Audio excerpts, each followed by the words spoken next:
My name is Maya Thompson, and I've been the lead data analyst at Pinnacle Solutions for 3 years now.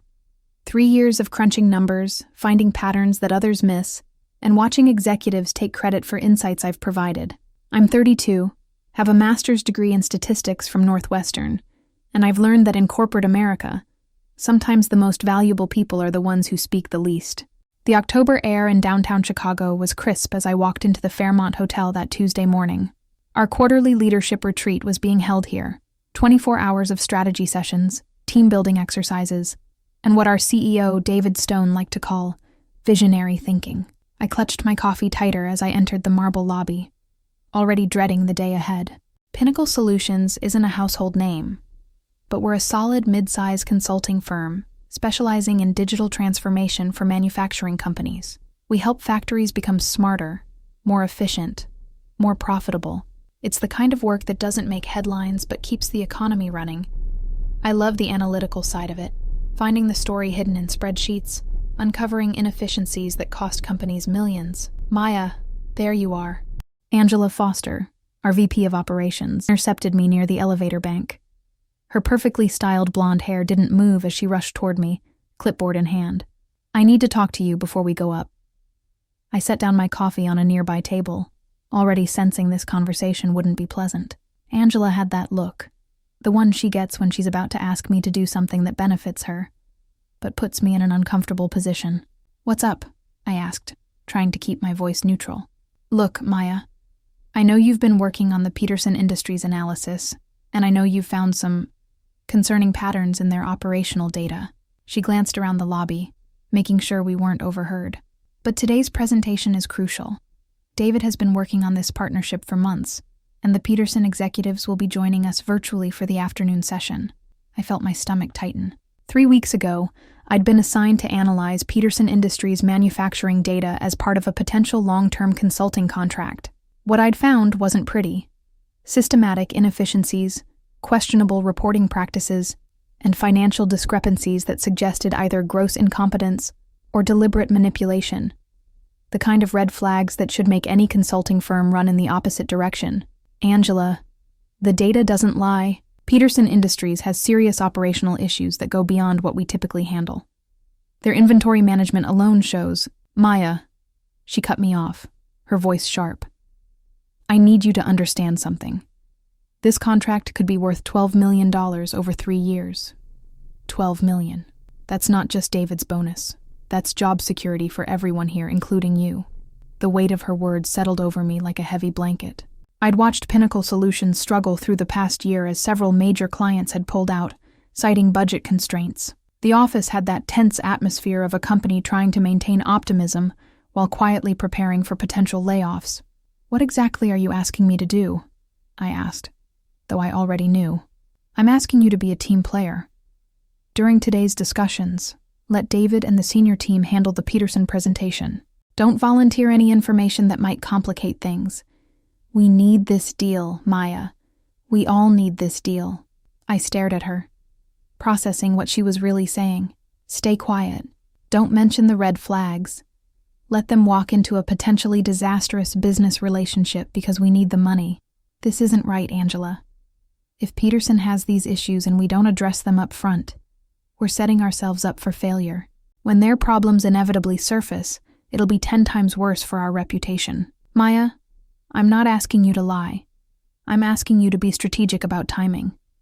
Once we secure the initial contract, we can gradually address these concerns and position ourselves as the heroes who identified and solved their problems. It's about presentation." The elevator dinged, and a group of our colleagues stepped out, laughing about something. Angela's demeanor immediately shifted back to her professional smile. "Just think about it, okay? Think about your team, your colleagues, your future here at Pinnacle." She picked up her clipboard and straightened her blazer. "The meeting starts in 20 minutes. Conference room B on the 15th floor." As she walked away, I stood there in the lobby, watching the steady stream of business people moving through the space. Outside, Chicago's morning traffic was building, and I could see the lake in the distance, gray and choppy under the overcast sky. I'd built my career on being the person who found the truth in the numbers, who provided honest analysis that helped companies make better decisions. But I'd also built my life around this job, my apartment, my savings, my sense of identity. 32 years old, and I was being asked to choose between my integrity and my security. I picked up my coffee, now lukewarm, and headed toward the elevators. In 20 minutes, I'd be sitting in that conference room, listening to David Stone pitch a partnership that I knew was built on quicksand. And I'd been explicitly told to stay quiet about it. The elevator doors opened, and I stepped inside, watching the numbers climb toward the 15th floor. With each floor, I felt the weight of the decision pressing down on me. Angela's words echoed in my head. Think about your future here at Pinnacle. But as the elevator climbed higher, another voice grew louder. My own voice, the one that had always believed that the truth, no matter how uncomfortable, was worth fighting for. The doors opened, and I stepped out into the hallway. My decision still unmade, but my resolve strengthening with each step toward Conference Room B. Conference Room B was one of those sterile corporate spaces that could have been anywhere in America. Beige walls, a massive mahogany table, and floor-to-ceiling windows that offered a stunning view of Lake Michigan. Our entire leadership team was already seated when I arrived, laptops open, coffee cups strategically placed, everyone wearing their best strategic thinking expressions. David Stone sat at the head of the table, his silver hair perfectly styled, his navy suit pressed to perfection. At 55, he had the kind of confidence that came from 2 decades of closing deals and making tough decisions. He was reviewing notes on his tablet, occasionally glancing up to nod at arriving team members. Maya, glad you could join us. His voice carried that warm authority that had made him successful in sales. I understand you've been doing some excellent work on the Peterson analysis. I felt Angela's eyes on me as I took my seat near the middle of the table. Thank you, David. The data has been illuminating. Excellent. We'll be incorporating your findings into today's presentation. He turned to address the room. Everyone, I want to remind you that this isn't just another client meeting. Peterson Industries represents the kind of transformational partnership that could define Pinnacle's next chapter. Tom Bradley, our chief financial officer, cleared his throat. David, I've reviewed the preliminary numbers, and while the revenue potential is significant, I do have some concerns about... Tom, let's focus on the opportunities today. David's interruption was smooth but firm. We can address implementation details once we move forward. I watched this exchange with growing unease. Tom had obviously done his homework, and if he was raising concerns, they were likely similar to mine. But David wasn't interested in hearing problems today. The Peterson executives will be joining us virtually at 2 p.m., Angela announced, consulting her notes. We'll have 3 hours to present our proposal and answer their questions. This is our chance to demonstrate why Pinnacle Solutions is the right partner for their digital transformation. Michael Chen, our head of technology, leaned forward. David, I've been looking at their current systems architecture, and there are some fundamental issues that we need to address. Their ERP system is outdated, their data integration is fragmented, and their reporting infrastructure has significant gaps. That's exactly why they need us, Michael. David's smile was confident. We're not here to judge their current state. We're here to show them a better future. I felt my hands tighten around my coffee cup. The conversation was following exactly the pattern Angela had warned me about. Every time someone raised a legitimate concern, David redirected toward the positive. It was masterful salesmanship, but it was also dangerous. The morning session continued with David outlining the presentation strategy. We would focus on Pinnacle's track record, our innovative approach to digital transformation, and the specific benefits Peterson could expect from our partnership. The financial projections were impressive. Productivity increases of 25%, cost reductions of 15%, and improved quality metrics across all major production lines. But I knew something David didn't seem to want to acknowledge. Those projections were based on Peterson having functional baseline systems. What I'd discovered in my analysis was that their baseline was so compromised that achieving those improvements would require essentially rebuilding their entire operational infrastructure. During the lunch break, I found myself standing by the windows, looking out at the lake. The October sky had turned darker, and I could see storm clouds gathering on the horizon. It felt like an appropriate metaphor for the afternoon ahead. Maya, Tom Bradley approached me, his voice low. Can I ask you something? The Peterson data you've been analyzing, did you find anything that concerns you? I looked at him carefully. Tom was one of the few people at Pinnacle who had always been straight with me. He'd been CFO for 8 years, and he had a reputation for asking the hard questions that others avoided. Why do you ask? Because the financial projections David is planning to present this afternoon are based on assumptions that seem overly optimistic.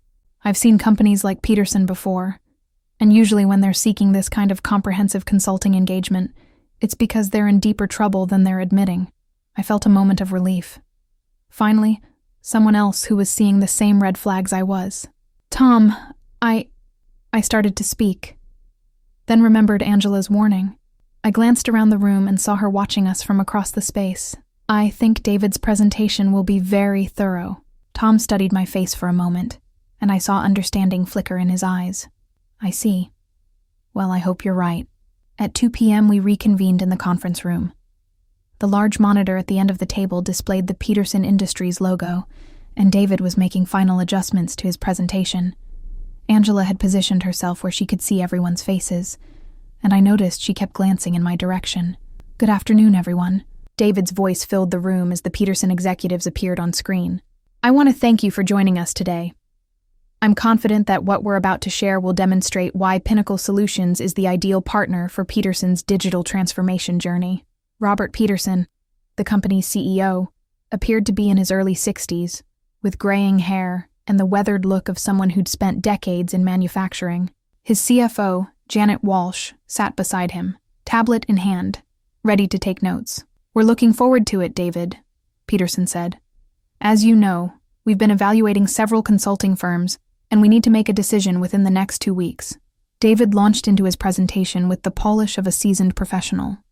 He outlined Pinnacle's approach, showed case studies from similar clients, and painted a compelling picture of Peterson's potential future. The financial projections were presented with confidence, and I watched as Peterson and Walsh leaned forward, clearly interested. But then Peterson asked the question I'd been dreading.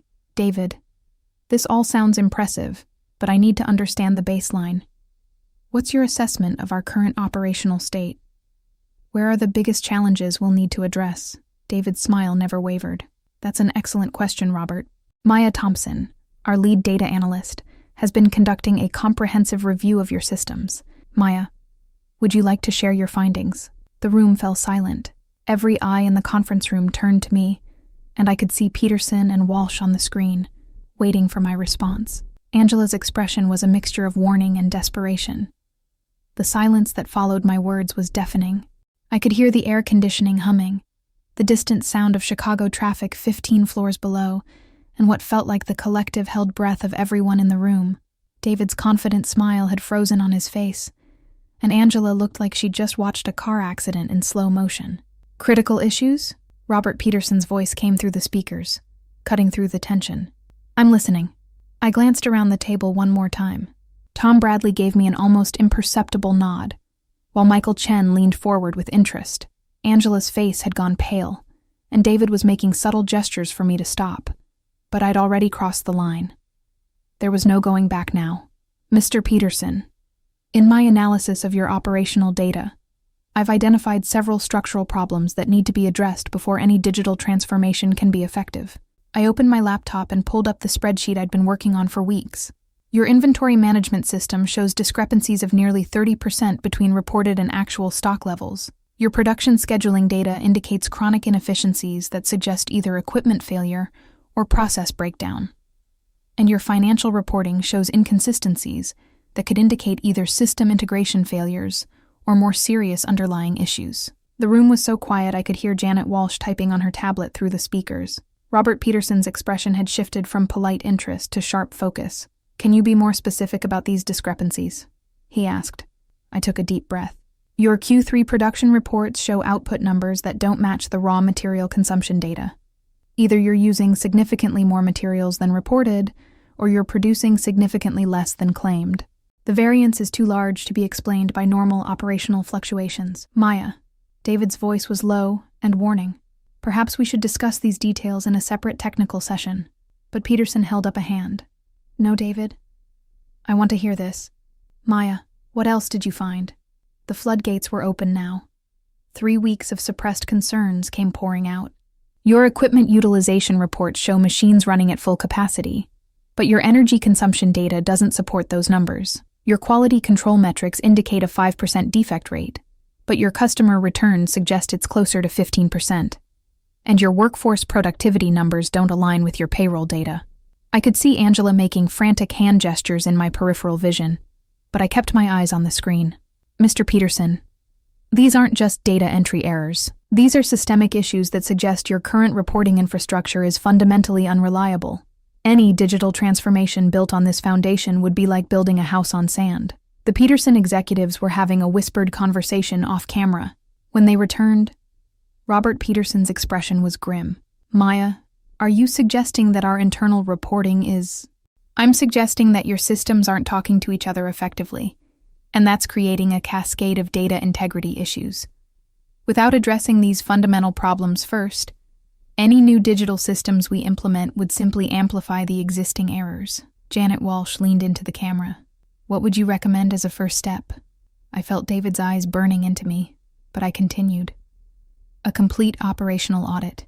We'd need to physically verify your inventory, calibrate your production measurement systems, and reconcile your financial data across all departments. Only then could we design a digital transformation that actually addresses your real operational state, rather than the reported state. And how long would that take? Peterson asked. Honestly, probably 6 months before we could even begin implementing new systems, and the cost would be significant. We'd essentially be doing 2 projects, first fixing your current operations, then transforming them. The silence stretched on. I could see David's carefully prepared presentation crumbling in real time. The $12 million contract was slipping away with every word I spoke. Finally, Robert Peterson spoke. David, I appreciate Maya's honesty, but this isn't what we were expecting to hear. We need to move forward with our digital transformation within the next quarter, not next year. Robert, I understand your concerns, David said, his voice strained. But I think Maya may be being overly cautious. These kinds of data discrepancies are common in manufacturing environments, and our implementation methodology is designed to address them as we go. Are you suggesting that Maya's analysis is wrong? Peterson's tone was sharp. David was trapped.